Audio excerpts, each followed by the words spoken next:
بسم اللہ الرحمن الرحیم۔ السلام علیکم ناظرین، یہ ہے اس ویڈیو کا پارٹ 2۔ پارٹ 1 دیکھنے کے لیے اس ویڈیو کی ڈسکرپشن میں جائیں۔ لہذا جب نبی صلی اللہ علیہ وسلم کی عمر 4 یا 5 برس ہوئی تو حلیمہ سعدیہ آپ کو مکہ واپس لے آئی اور آپ کی والدہ بی بی آمنہ کے سپرد کر دیا۔ یہاں حضرت آمنہ جو آپ کے والد ماجد کی باندھی تھی، حضور کی پرورش اور خدمت گزاری میں مصروف رہنے لگی۔ ایمن ہی حضور کو کھانا کھلاتی، کپڑے پہناتی، کپڑے دھوتی اور تمام ضروریات کا خیال رکھا کرتی تھی۔ رسول اللہ صلی اللہ علیہ وسلم ایمن کی محبتوں اور خدمات کو ہمیشہ یاد کیا کرتے تھے اور فرماتے تھے کہ ایمن ماں کے بعد میری ماں ہے۔ ابھی حضور کو اپنے والد کے سائے سے محرومی کا شعور بھی نہ تھا کہ آپ کی والدہ بی بی آمنہ بھی وفات پا گئی، لہٰذا اب آپ کی پرورش کی ذمہ داری آپ کے دادا جناب عبد المطلب نے لے لی۔ جناب عبد المطلب کو اپنے پوتے سے نہایت محبت الفت تھی۔ اکثر آپ کو اپنی گود میں بٹھاتے اور فرماتے، اس بچے کا مقام بلند ہے، یہ سید و سالار ہوگا۔ آپ صلی اللہ علیہ وسلم کو آغوش میں لے کر اپنے پاس بٹھاتے اور محبت سے آپ کو چومتے۔ جب حضور کی عمر 8 برس کی تھی تو ایک دن اپنے دادا کی چارپائی کے پاس بیٹھ کر زاروں قطار رونے لگے، کیونکہ اس یتیم پوتے کے سرپرست اور واحد سہارا عبد المطلب کی بھی وفات ہو گئی۔ جناب عبد المطلب نے موت کے وقت اس 8 سالہ یتیم پوتے کو اپنے بیٹے ابو طالب کے حوالے کر گئی۔ اللہ کی طرف سے رسول اللہ صلی اللہ علیہ وسلم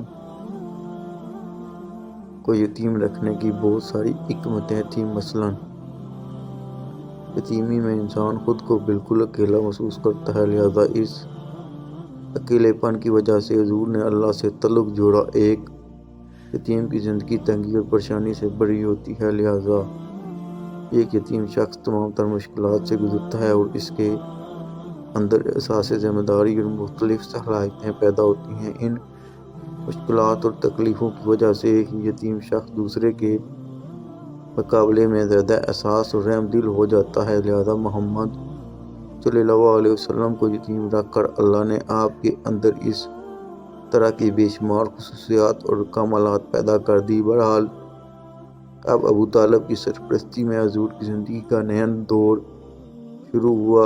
8 سال کی عمر میں جب کہ بچے دنیا کی اونچ نیچ سے باخبر کھیل کود میں مگن ہوتے ہیں، حضور دن بھر بکریوں کی رکھوالی کرتے، جنگل میں انہیں چرانے لے جاتے، دوپہر کے کھانے میں بیر کھا کر پیٹ بھرتے اور گھر کے چھوٹے بڑے کام کاج کر کے اپنے چچا ابو طالب کا آٹھ بتاتے۔ اگرچہ جناب ابو طالب نے کبھی بھتیجے اور اپنے بچوں کے درمیان فرق نہ کیا اور دونوں میاں بیوی نے حقیقی بیٹے کی طرح حضور کی پرورش کی۔ حضور 8-9 سال کی عمر میں ہر صبح شہر سے باہر نکل جاتے اور شام تک اکیلے صحرا میں رہتے تھے۔ اکثر اوقات کھلے آسمان اور بادلوں پر نظر جمائے رکھتے اور سورج ڈھلنے سے پہلے مویشیوں کو لے کر واپس آبادی میں لوٹ آتے۔ جناب ابو طالب ایک تاجر تھے، لہذا محمد صلی اللہ علیہ وسلم کی عمر جب 12 سال کی تھی تو آپ نے انہیں تجارت کے سلسلے میں اپنے ساتھ ملک شام لے گئے۔ شام کے شہر بصرہ کے نزدیک ان کا قافلہ ٹھہرا۔ روایت ہے کہ جس جگہ ان کے کاروان نے پڑاؤ ڈالا وہاں بحیرہ نامی ایک راہب رہتا تھا۔ ابو بحیرہ نے دیکھا کہ جس درخت کے نیچے قافلہ ٹھہرا ہے اس کی ٹہنیاں خود بخود جھک گئی ہیں۔ اس نے دیکھا کہ ایک 12 سال کا لڑکا قافلے میں شامل ہے جس پر بادل کا ایک ٹکڑا سایہ کیے ہوئے ہے۔ بحیرہ ایک عالم اور دانش راہب تھا۔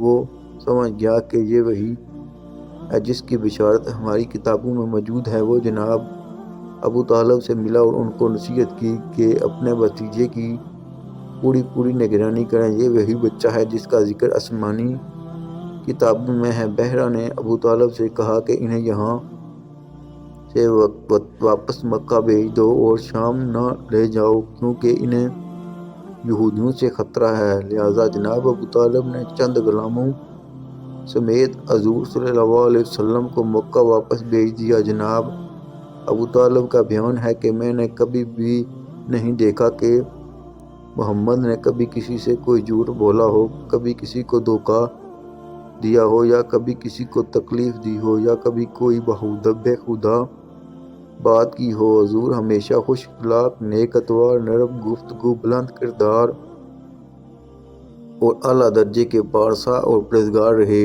رسول اللہ بچپن میں تمام بچوں سے مختلف طبیعت کے مالک تھے۔ آپ نے باقی بچوں کی طرح شرارتیں اور شوخیاں نہ تھیں، بلکہ آپ اپنے بچپن ہی سے اس کائنات کے نظام پر غور و فکر کیا کرتے تھے۔ حضور کی جس معاشرے اور سماج میں پرورش ہوئی اور جہاں آپ نے اپنے بچپن اور جوانی کا وقت گزارا، اس میں زناکاری، فحاشی، شراب نوشی، سود، ناچ گانا اور ہر قسم کی برائیاں زوروں پر تھیں۔ ایسے معاشرے میں تمام تر برائیوں سے محفوظ رہنا اور کسی معمولی سے معمولی برے عمل سے اپنی سیرت کو داغدار نہ ہونے دینا، یہ غیر معمولی بات ہے۔